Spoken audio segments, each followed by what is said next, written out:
The Architect's Revenge, a tale of betrayal and triumph. The price of arrogance. Welcome to a story that will make you tremble. If you love suspense and drama, give this a like and subscribe so you don't miss a thing. And now, get ready, because this story begins with an act of violence that will change everything. The crystal chandelier, a galaxy of 1,000 brilliant tears, watched in silence. Marcus Thorne, a man who built an empire on cunning and audacity, stood between two women.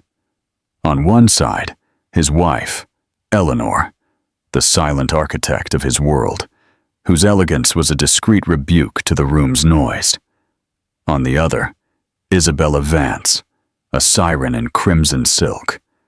With a smile as sharp and bright as a shard of glass, the air crackled with undeclared wars, expensive perfume mixing with pure venom. And then, a sound that cut through the symphony of tinkling glasses and polite laughter, the dry, brutal slap of a hand against skin. For a moment, the world stopped. Marcus had made his choice, and in that single, brutal act, he had not only broken a vow, but had lit a fire that would burn his kingdom to its very foundations. The gala, the annual gala for the Thorne Foundation, was the pinnacle of the city's social calendar. Held in the grand ballroom of the London Majestic Hotel, it was an event Marcus Thorne orchestrated with the same ruthless precision he applied to his tech firm, Thorne Innovations. Tonight was not just about philanthropy, it was about power. It was a spectacle, and every person in attendance was an asset, a pawn, a member of the audience. Marcus, in a bespoke Tom Ford tuxedo, moved through the crowd like a shark, his smile wide, but his eyes constantly calculating. His wife, Eleanor, was the picture of grace at his side, or at least, that was her assignated position. She wore a navy blue gown that complemented her quiet dignity. She had designed their life with the same meticulous attention to detail she applied to her architectural blueprints. Sleek, minimalist, and aesthetically perfect from a distance.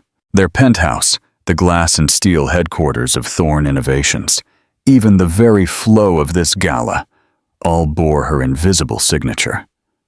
She was the foundation upon which Marcus had built his public image, the bedrock he never acknowledged.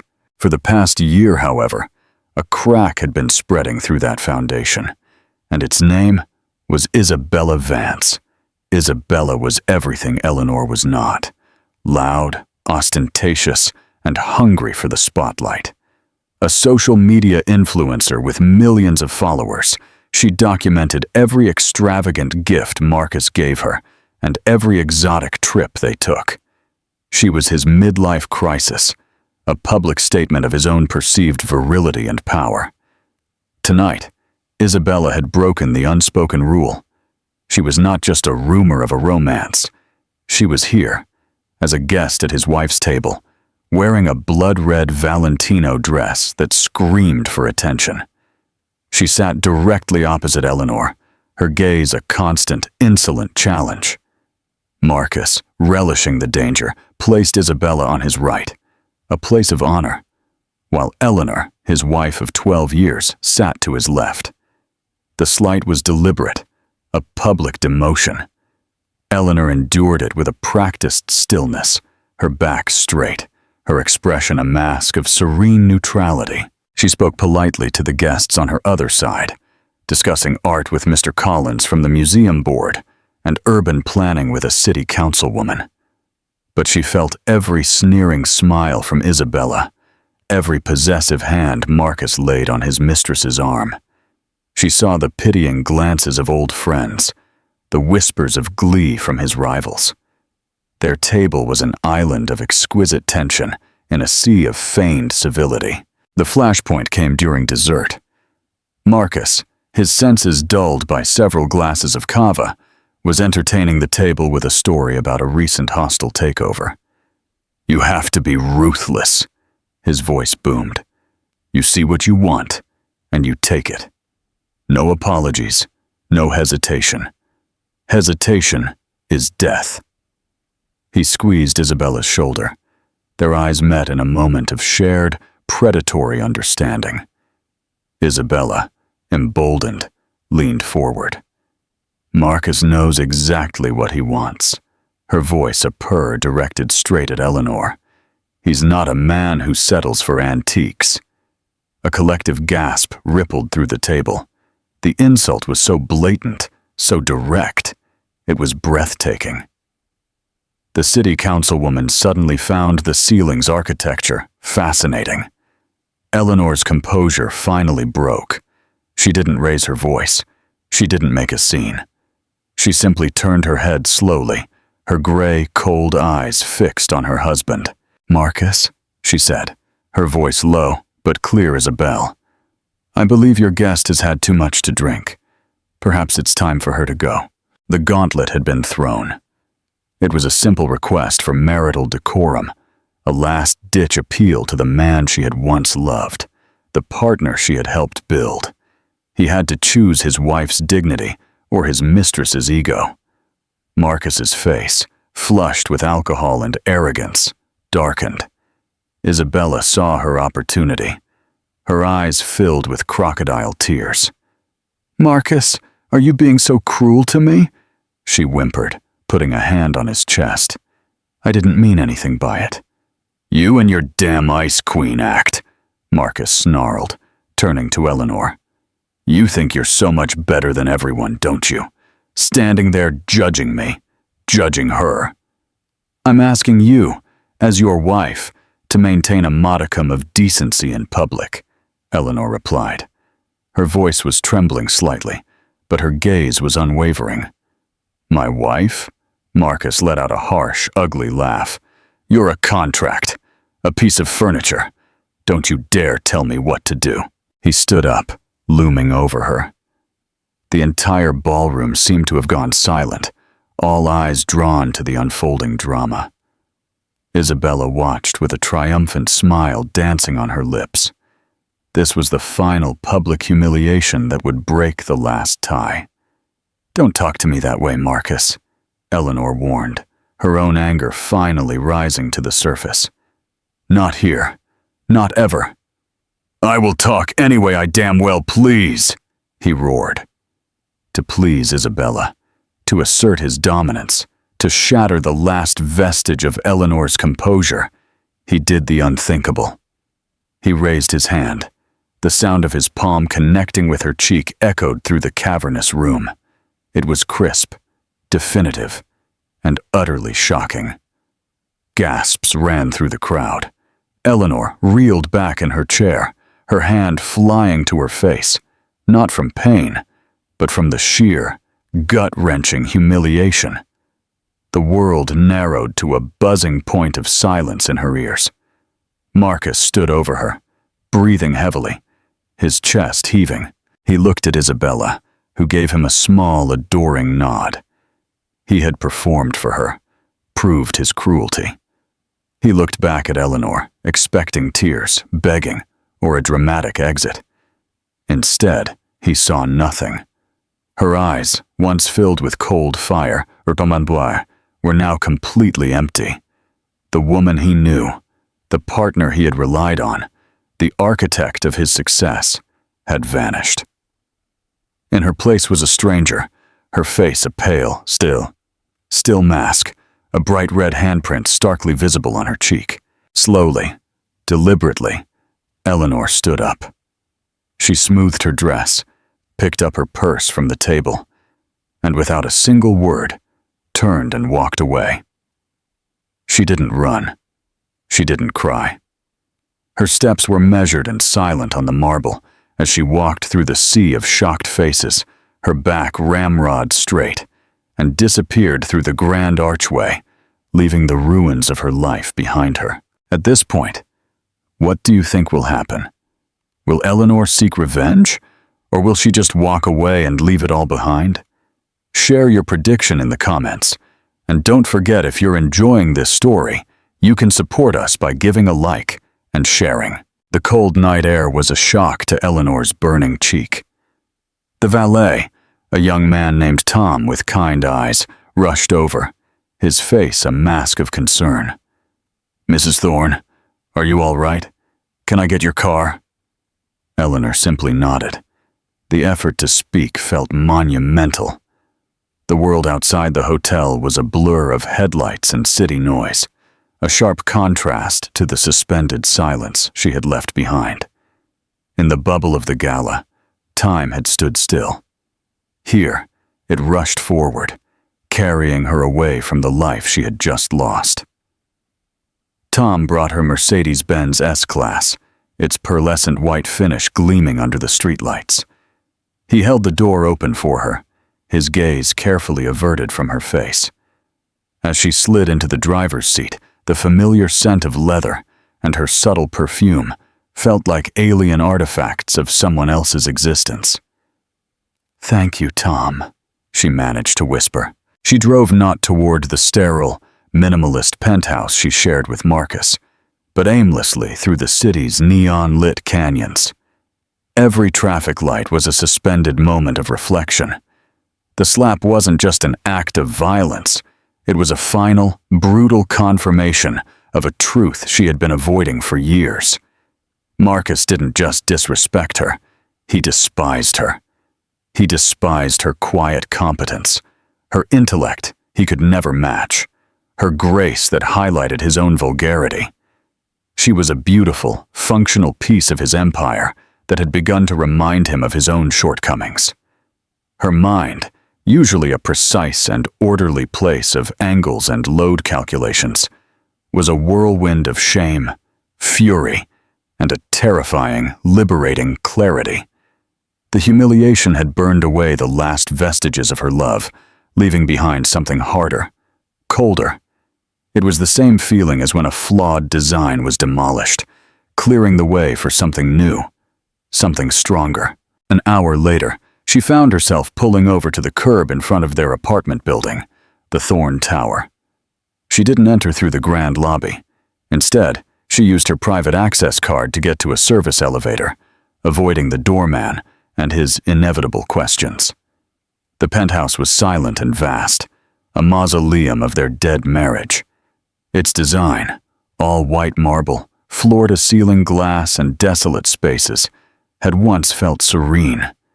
Now it felt like a prison of her own making. She walked past the walk-in closet, filled with designer clothes Marcus had bought her. She walked past the velvet-lined safe that contained millions in jewelry. She ignored it all. Possessions were his language, not hers. She went to the home office, a space she had designed for them both, but had long since yielded to him. On the wall was a framed original draft of the Thorne Innovations headquarters. Her design, its sleek lines and innovative use of space that had earned her a prestigious Pritzker Architecture Prize nomination years ago. A nomination she withdrew from to support Marcus's burgeoning company.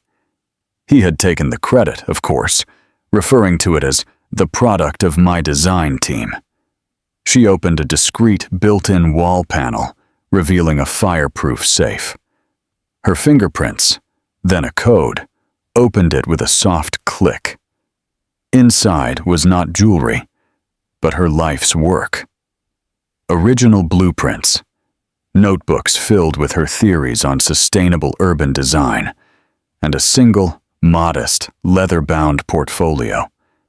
It held the intellectual property patents for her signature architectural systems, including the unique structural and energy-efficient designs that were the very foundations of the Thorne Tower and the company headquarters. She also took a thin file folder. Inside was a copy of her prenuptial agreement, which she had her own lawyer, a formidable woman named Evelyn Almagro, draft 12 years ago. Marcus, in his arrogance, had barely looked at it. So eager was he to protect his then modest assets. But Evelyn had insisted on a very specific clause, an intellectual and creative property addendum.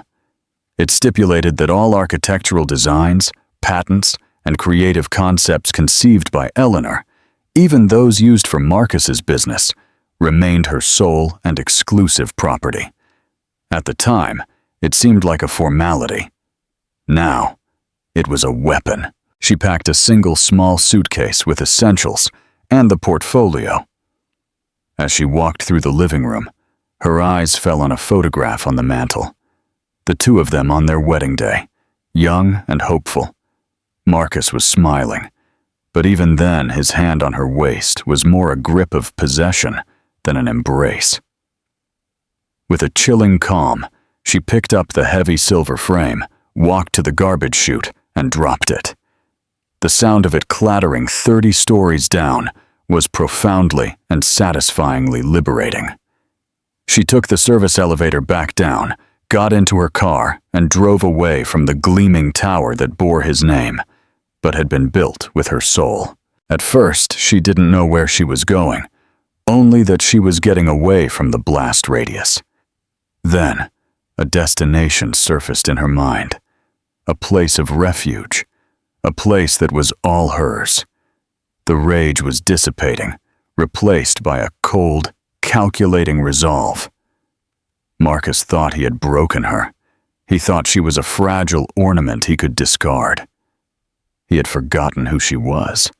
He had forgotten that an architect knows exactly where the load-bearing walls are.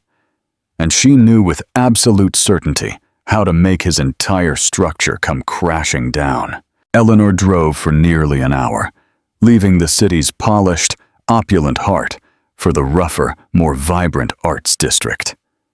She pulled up on a quiet side street, lined with converted warehouses and old brick buildings, in front of a discreet iron gate. Using an old key, she unlocked it and drove into a small private courtyard. Here stood a 3-story brick building, a former textile factory she had bought for a pittance in her 20s, long before Marcus. It was her first solo project. She had converted the top floor into a residential loft for herself and rented the 2 lower floors to artists and artisans. When she married Marcus, she had moved out, but she never sold it. It was her secret foothold, a piece of her past she had refused to give up. The loft was just as she had left it, covered in a thin layer of dust. It was the antithesis of the penthouse, warm with exposed brick walls, old wooden beams, and bookshelves overflowing with books on art history and engineering. A huge drafting table, its surface marked with the ghosts of 1,000 designs, stood by the arched window, overlooking the city skyline from a different, more humble perspective. This place was her. It smelled of old paper, turpentine, and dust, the smell of creation. She dropped her small suitcase, the sound echoing in the quiet space. For the first time since the slap, she allowed herself to feel the full weight of the night. A single, hot tear traced a path through the dust on her cheek. It wasn't a tear of sadness, but of release. She was shedding a skin, a life, a name. Here, she was not Mrs. Thorne. She was Eleanor. She spent the first few hours in a daze of activity. She opened the windows, letting the cool night air chase away the stillness. She brewed a pot of strong black tea, the ritual anchoring her. She didn't sleep. Instead, she sat at her old drafting table, her fingers tracing the nicks and grooves in the wood. She had once designed her future here. She would do it again. She opened the leather portfolio, spreading the patents and blueprints across the table, under the warm glow of a lamp. She studied the intricate details of the Thorne Innovations headquarters, the building that was the physical heart of Marcus's empire. She knew all its secrets, all its strengths, and all its vulnerabilities. Marcus saw it as a symbol of his power. She saw it as a complex system of interconnected dependencies, and she knew exactly which one to pull to make it all come crashing down. The sun began to rise, painting the sky in shades of orange and pink. The city was waking up, oblivious to the war that was about to begin. With the morning light came a renewed sense of purpose. Eleanor picked up her phone. It was flooded with frantic missed calls and messages from Marcus, from worried friends, from her mother. She ignored them all. She scrolled through her contacts to a name she hadn't called in almost 5 years. The contact was listed simply as Gabe. She checked the time. It would be late afternoon in London. She pressed the call button. It rang 3 times before a deep, calm voice answered. "Eleanor, is everything all right?" There was no surprise, just a thread of immediate concern. Gabriel Vance. They had been rivals and friends at the Bartlett School of Architecture in London, the 2 brightest stars in their graduating class. He was brilliant, fiercely competitive, but always fair. He had respected her talent more than anyone, even more than Marcus. While she had withdrawn to build Marcus's world, Gabriel had gone on to create his own empire. Kincaid Global was now one of the largest and most innovative real estate development and investment firms in the world. A giant that made Thorn Innovations look like a provincial startup. They had stayed in touch sporadically, a Christmas card here, a congratulatory email there. But a deep and unspoken professional respect always remained. "Gabriel," she said, her voice firmer than she expected. "I need your help. Or rather, I have a business proposal for you." There was a pause on the line. "I'm listening," he said, his tone shifting from personal concern to professional sharpness. Eleanor took a deep breath. "I'm leaving Marcus," she stated, the words solidifying the decision. "It's become untenable." She didn't elaborate on the events of the previous night. There was no need. Gabriel was smart enough to read between the lines. "I'm sorry to hear that, Eleanor. I truly am," he said, his voice laced with genuine sympathy. "What's the proposal?" "Thorn Innovations. Its headquarters, the Insignia Building on Park Lane," she began, her voice gaining the familiar strength of her profession. "As you know, I was the lead architect. What you don't know is that I hold the exclusive intellectual property patents for the building's core structural systems and its patented energy-efficient curtain wall. Under a clause in my prenuptial agreement, those rights are mine alone, non-transferable." She could almost hear the gears turning in Gabriel's mind, 1,000 miles away. "That's an incredible oversight on his part," he murmured, a note of admiration in his voice. "Marcus's arrogance has always been his greatest liability," Eleanor said coolly. "He saw my work as his property, just as he saw me. He never read the fine print. The licensing agreement for Thorn Innovations' use of my patents was contingent upon the continuation of our marriage and my role within the company, a role he effectively eliminated last night. So, technically," Gabriel deduced, his voice quickening with excitement, "Thorn Innovations is currently in massive, multi-million-dollar patent infringement. It's operating illegally in a building it has no right to use." "Precisely," Eleanor confirmed. "A lawsuit would freeze their operations. The public relations fallout would be catastrophic. The stock price would plummet. It would be a death blow." "You want to sue him into oblivion?" Gabriel stated. "No," Eleanor corrected him. "That's Marcus's way. Brute force. I have a more elegant design. I don't just want to destroy him. I want to build something new from the wreckage. This is where you come in." Kincaid Global has been looking to expand its tech portfolio and establish a stronger presence in London, Gabriel mused. He fell silent for a moment. When he spoke again, his voice was charged with energy. "You're not just offering me a lawsuit. You're offering me leverage for a hostile takeover, with you as the fulcrum." "I'm offering you the keys to the kingdom, Gabriel," she said. "Thorn Innovations at a deep discount, with its greatest liability transformed into its greatest asset. I want a seat on the new board. I want to head a new division of sustainable architectural design funded by the acquisition. I want to build my own legacy, not just be a footnote in his. The line went silent again. Eleanor waited, her heart pounding.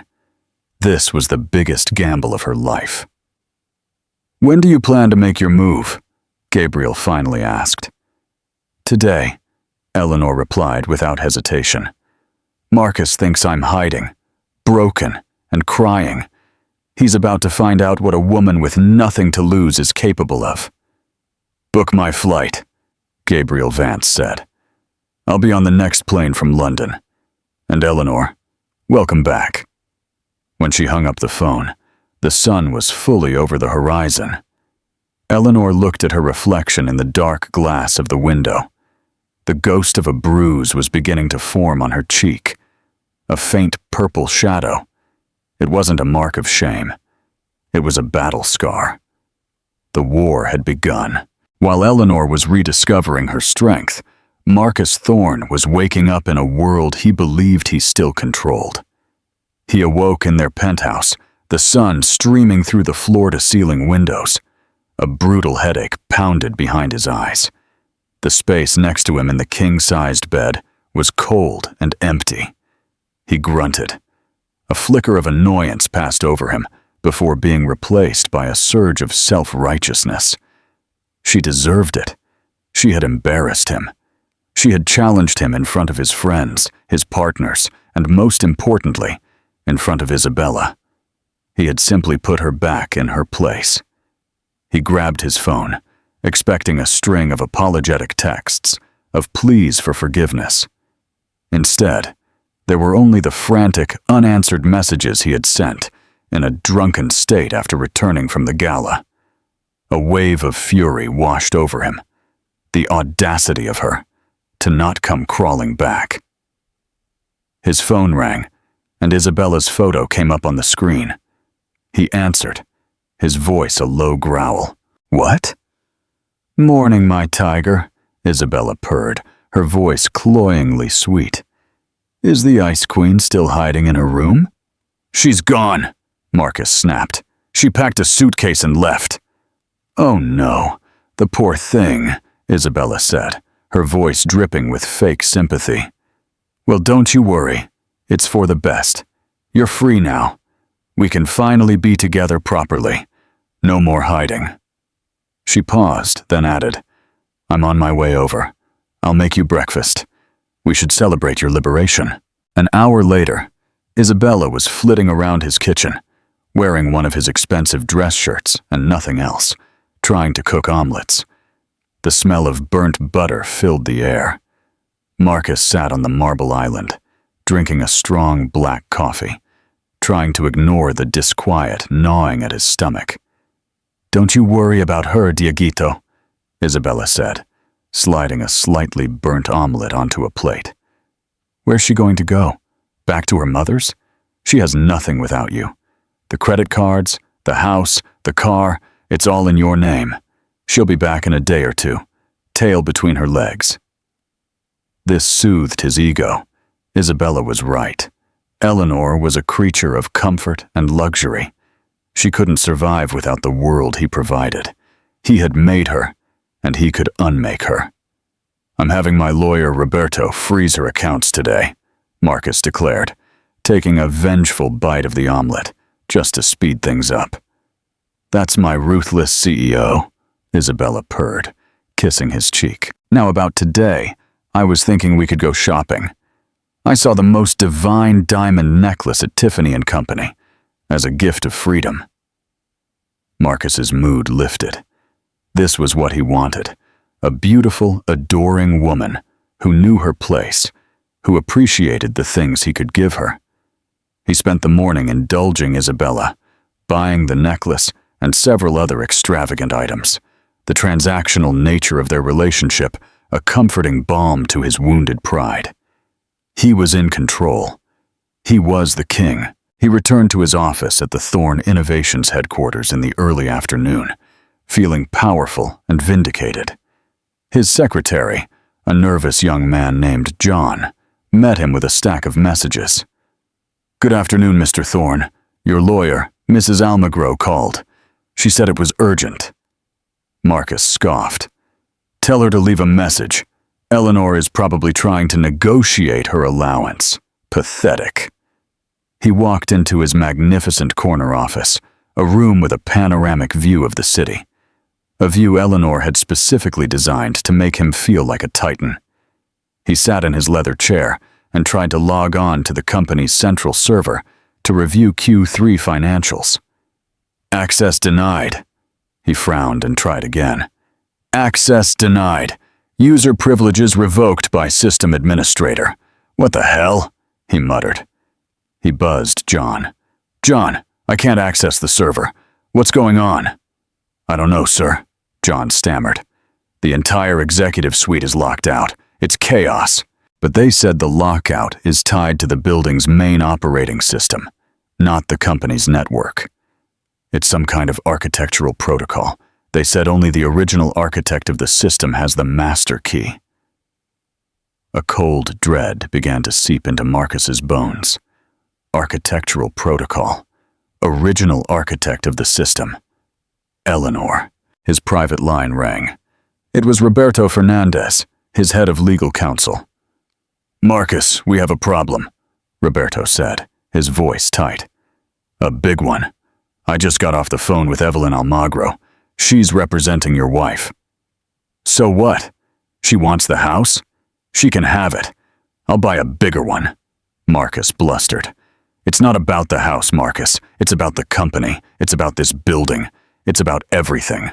She's invoking the intellectual and creative property clause in your prenuptial agreement." Marcus's mind went blank. "The what? What the hell is that?" Roberto sighed, a sound of pure exasperation. "It's Addendum 4, Section B. You signed it 12 years ago. It stipulates that all of Eleanor's architectural patents and designs remain her exclusive property. The licensing agreement for Thorne Innovations' use of them was contingent upon the marriage being intact. Almagro is claiming your actions last night constituted a material breach of contract, which terminates the agreement, effective immediately."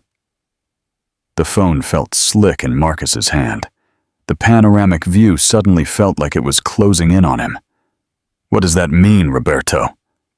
"In layman's terms," Roberto said, his voice grim, "it means as of this moment, Thorne Innovations is illegally occupying its own headquarters.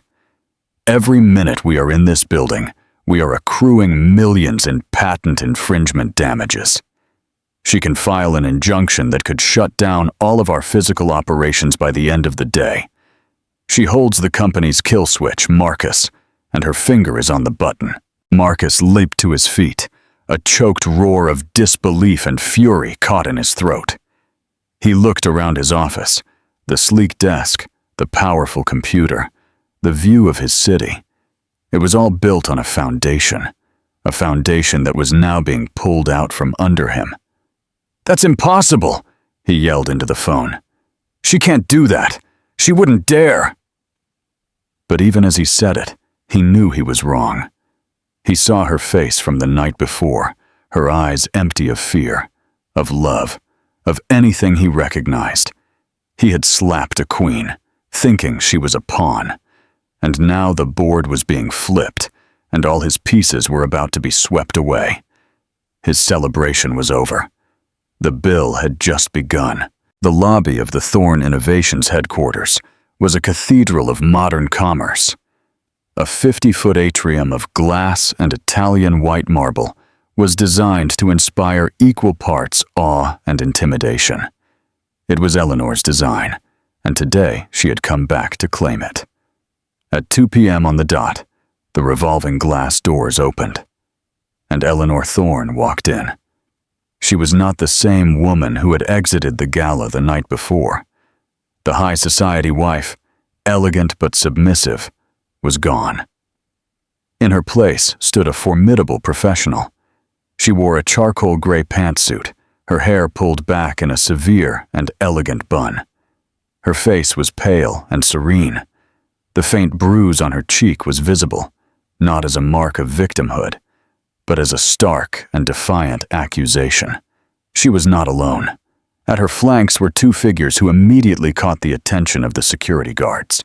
To her right was Evelyn Almagro, her lawyer, a woman in her 60s, with a penetrating intelligence in her eyes and a briefcase full of legal dynamite. To her left were two uniformed police officers, their presence a silent and impactful statement. The receptionist, a young woman named Ava, looked up. Her eyes widened with recognition, and then with confusion. "Mrs. Thorne, can I help you?" "I'm here to see my husband, Marcus Thorne," Eleanor said, her voice quiet and resonant in the vast space. "And I will not take no for an answer." The head of security, a burly ex-cop named Frank, hustled over, his expression a mix of professional duty and unease. "Mrs. Thorne, is there a problem?" The police are with me."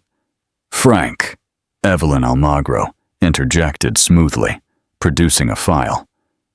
"This is a formal domestic assault complaint filed by my client against her husband, Marcus Thorne, for his actions last night at the Majestic. They are here to take his statement." Frank's jaw tightened. He had worked for Marcus for years, but had always respected Eleanor. The news sent a shockwave through the lobby. Employees passing by stopped. Conversations became whispers. The rumor, already circulating since the gala, picked up speed. "I'll have to call upstairs," Frank stammered. "Do it," Eleanor said coolly. "Tell my husband his wife is here, and she's brought guests. Up to the corner office." Marcus was in a full-blown panic. Roberto Fernandez's call had shattered his reality, and now his secretary, John, burst in, his face pale. "Mr. Thorne, it's your wife. She's in the lobby. She has the police with her." Marcus felt the floor drop out from under him. "The police? Why?"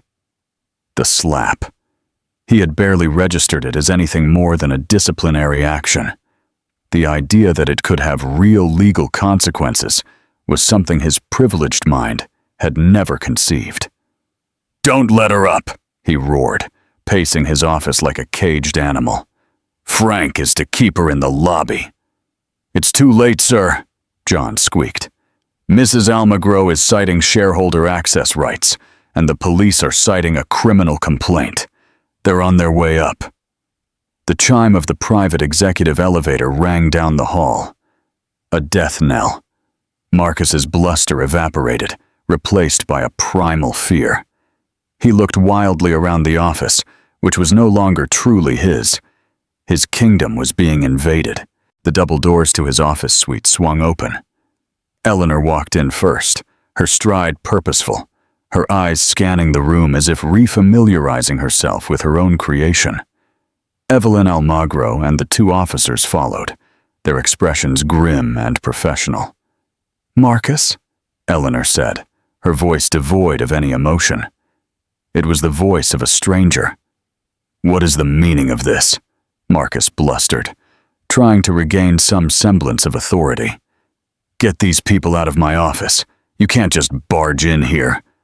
"Actually, she can," Evelyn Almagro said, placing her briefcase on his large mahogany desk with a decisive thud. "As a 50% partner in the holding company that owns this property, she has every right to be here.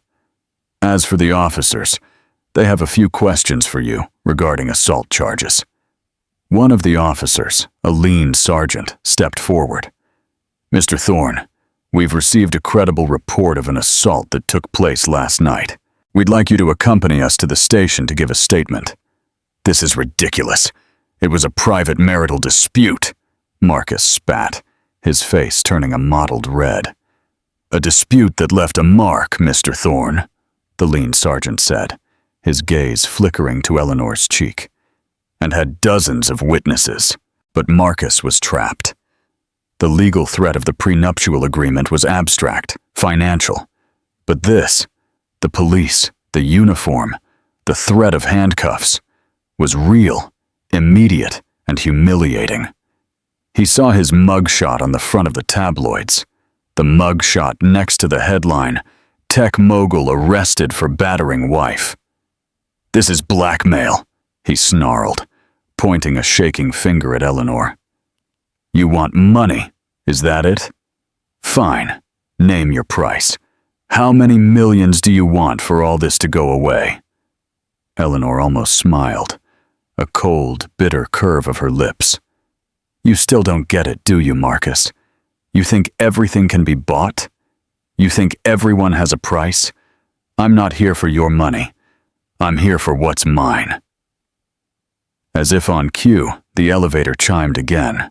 All heads turned as the doors opened. A man stepped out, tall and immaculately dressed in a bespoke Savile Row suit. He radiated an aura of quiet, unshakable power that made Marcus's blustering dominance look cheap and theatrical. His face was serene, his eyes sharp and analytical.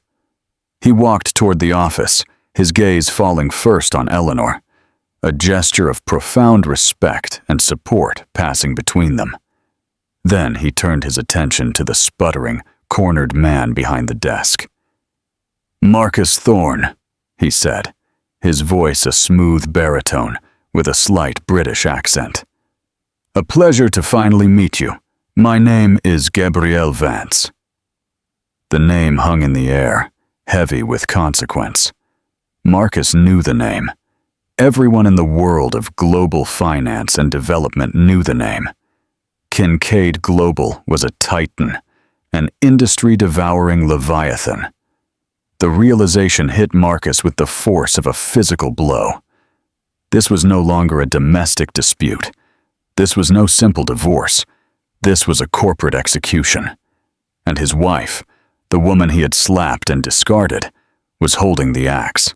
The arrival of Gabriel Vance changed the atmosphere of the room from a tense confrontation to a strategic demolition. Marcus Thorne stared at him, his mind scrambling to process this catastrophic new variable. "Kincaid Global? Here? Why, Vance?" Marcus stammered the name, which tasted like ash in his mouth. "What are you doing here?" Gabriel didn't answer him directly. He walked over to the floor-to-ceiling window and looked out at the city. "Remarkable design, this building," he said, his voice conversational. "A perfect balance of form and function. The curtain wall system is particularly ingenious. It achieves a level of energy efficiency that, frankly, is a decade ahead of its time.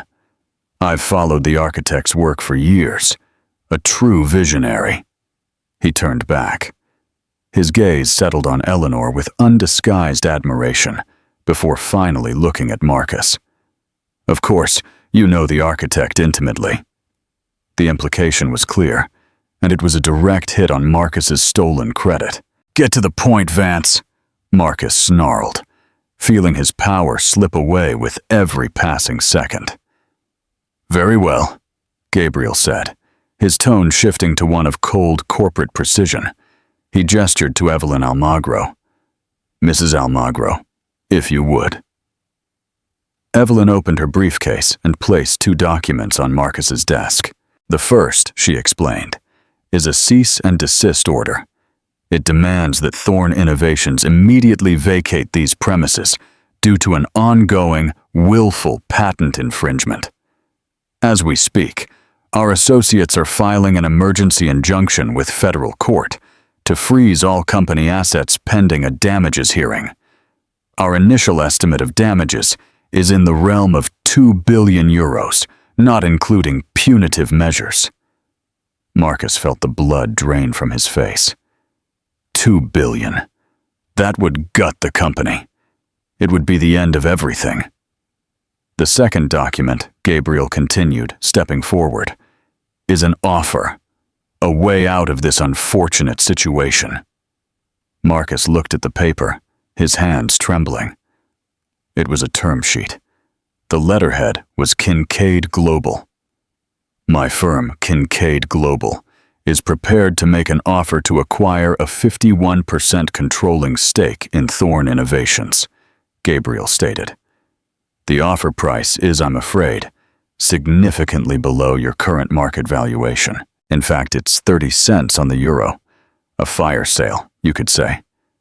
Given that the value of your firm will evaporate the moment markets open tomorrow and word of this injunction gets out, I consider it a very generous offer. It was a hostile takeover executed with surgical and brutal efficiency. Marcus had been checkmated. "You can't do this," he raged. "This is my company. I built it." "Did you?" Eleanor spoke for the first time since Gabriel's arrival. Her voice was quiet, but it cut through Marcus's bluster. "You had an idea, Marcus. A good one, I'll admit. But I designed the space where that idea grew. I created the environment that attracted the talent. I hosted the dinners, charmed the investors, and smoothed over your beastly impulses. You laid a few bricks, but I was the architect. And it seems you've forgotten the most important rule of construction. A weak foundation cannot support the weight of a skyscraper." She walked to the desk, standing beside Gabriel, a united front. "Oh, and of course, conditions for this acquisition," Gabriel added smoothly. "Condition 1. All criminal and civil charges against you related to the events of last night will be settled immediately. Our legal team will draft an agreement, one so airtight you can never contest it. It will include a public apology. Condition 2, Gabriel continued, his eyes like chips of ice. You, Mr. Thorne, will be removed as CEO. You will retain a minority stake. You will have no operational control and no seat on the board. You will be given a meaningless title, founder and chief vision officer perhaps, and an office in the basement." Marcus looked as if he had been physically hit again, this time by Gabriel's words. The humiliation was absolute. "And the third and most important condition," Gabriel said, turning his gaze back to Eleanor. "Mrs. Thorne, or rather, Miss Eleanor Vance, as she will be known professionally from now on, reclaiming her maiden name, will be appointed to the new board of directors. Furthermore, Kincaid Global will finance the creation of a new, independent subsidiary under the Thorne Innovations umbrella. It will be called Vance Designs, and it will focus on sustainable architectural technology and smart city integration. Ms. Vance will be its president and CEO with full autonomy and a budget that will make her a global leader in the field." The sheer audacity and brilliance of the plan left Marcus speechless. Not only were they taking his company, they were using its husk to build a new empire for Eleanor right in front of his eyes. He would be a ghost haunting the halls of his own former kingdom, forced to watch daily as the wife he abused became more powerful and respected than he ever was. "This is insane," he whispered, slumping into his chair, the fight draining out of him. "It's business," Gabriel corrected him. "You, of all people, should understand that. You once told your wife that in business you see what you want, and you take it. No apologies, no hesitation. We are simply following your advice." The final piece of the play was yet to come. The office doors swung open again. This time it wasn't a person who entered, but an interruption. Isabella Vance, dressed in Marcus's paid-for designer clothes, pranced in, oblivious to the corporate execution in progress. "Marcus, honey, I got bored waiting in the car," she began, and then she stopped, taking in the scene. The police officers, the grim-faced lawyer, the powerful stranger, and Eleanor, who looked not like a victim, but a conqueror. Isabella's finely tuned survival instincts went on high alert. The power balance in the room was palpable, and Marcus was on the losing side. Her eyes darted from Marcus's defeated slump to Gabriel Vance's expensive suit and confident posture. "What? What's going on?" she asked, her voice losing its seductive purr. Marcus looked at her, his last hope for an ally. Isabella, tell them. Tell them it was nothing. A misunderstanding. Isabella looked at the term sheet on the desk, at the officers' faces, at the unbreakable expression on Eleanor's face. She saw her future, the money, the fame, the access, evaporating. Her loyalty was not to Marcus the man, but to Marcus the multimillionaire. A multimillionaire who was about to be well and truly demoted. She took a small step back, away from Marcus, a subtle but definitive shift. "I don't know what he's talking about," she said, her voice small and trembling, playing the victim. "He was very aggressive last night. It was frightening. I think I'd like to speak with the officers, in private." It was the final and perfect betrayal.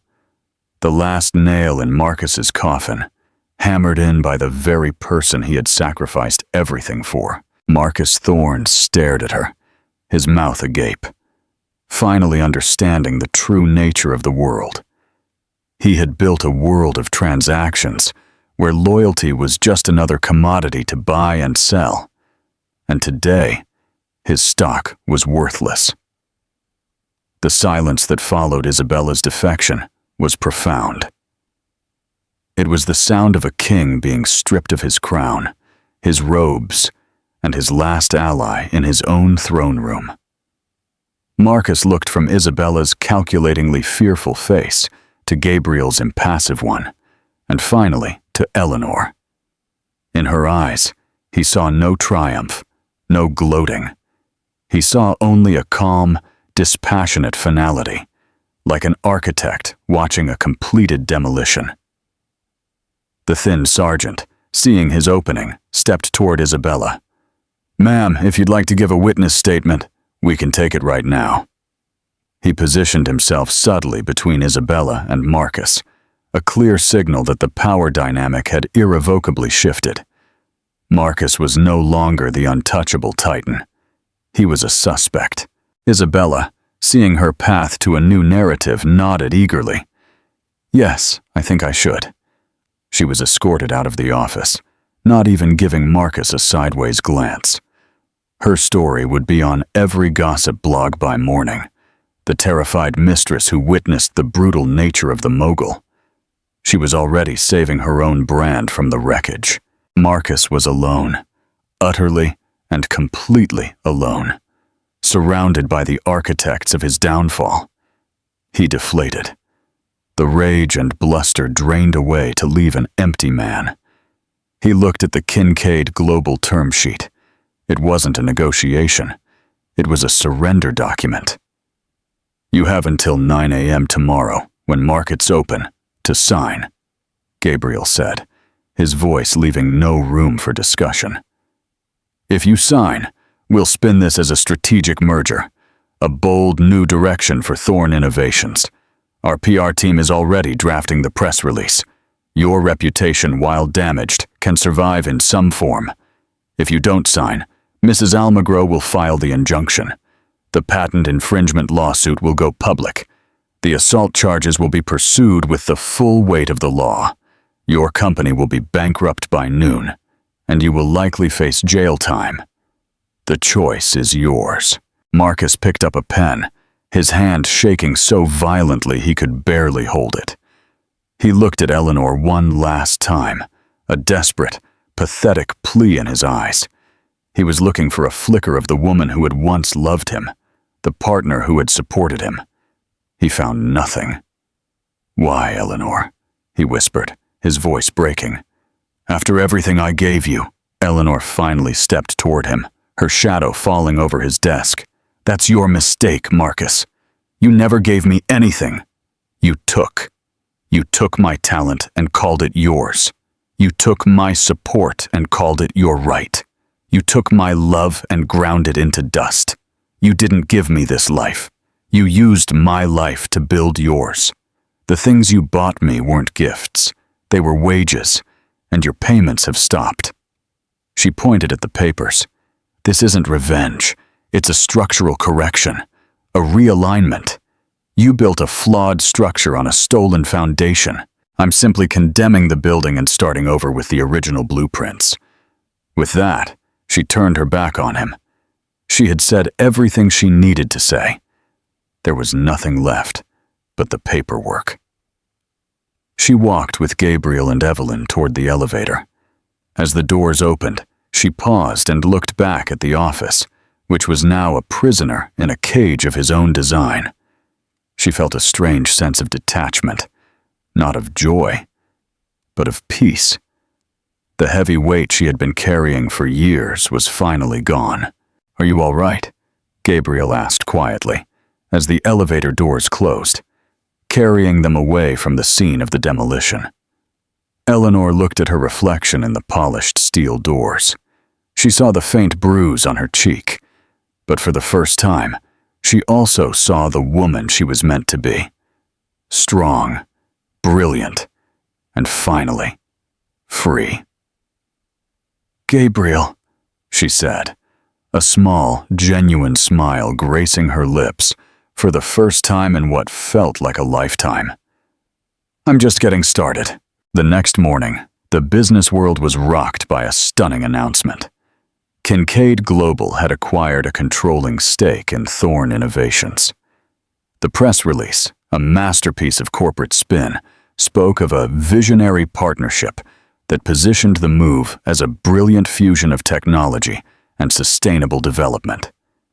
It noted that Marcus Thorn would be stepping down as CEO to explore new creative ventures, while the board welcomed a new member, the renowned architectural designer Eleanor Vance, who would head a new and exciting subsidiary, Vance Designs. The tabloids, meanwhile, had a different story. They ran photos of a haggard-looking Marcus alongside quotes from a terrified Isabella Vance about his volatile temperament. The narrative was set. Marcus was out, a disgraced brute. Eleanor was in, a brilliant woman taking back her power. Weeks later, Eleanor found herself not in a sterile penthouse, but in the bustling, creative chaos of her old loft in the Arts District, now the temporary headquarters of Vance Designs. Young, ambitious architects and engineers buzzed around her, their energy contagious. Her old drafting table was covered in new blueprints, plans for buildings that would not only scrape the sky but heal the planet. Gabriel Vance stopped by with 2 cups of coffee. He was no longer just an investor.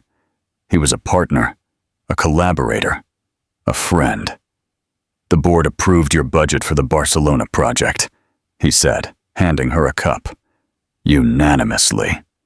"They would be fools not to," she replied with a confident smile, her eyes twinkling with ideas. She looked out the large arched window at the city skyline. Among the towers, the Thorn Innovations headquarters still stood, a monument to her past. But now it was just one building among many. Her gaze was fixed on the horizon, at the empty spaces where new things could be built. She had torn down his golden cage, and in its place, she was designing a future with an unshakable foundation, a foundation that was entirely her own. And so, the story of Eleanor reminds us that the quietest person in the room is often the most powerful. She proved that true strength is not about shouting the loudest, but about knowing the ground of your own worth. Marcus Thorn built his empire on arrogance and theft, and it crumbled like sand. Eleanor built her new world on talent, resilience, and the unbreakable bonds of self-respect. Her victory was not just in taking back her power, but in redesigning her entire life on her own terms. What did you think of Eleanor's incredible comeback? Do you think Marcus got what he deserved? Let us know your thoughts in the comments below. If this story of justice and empowerment moved you, please give it a like. Share it with someone who needs to be reminded of their own strength. And don't forget to subscribe to our channel for more unforgettable stories. Your support helps us bring these powerful narratives to light. Thanks for listening.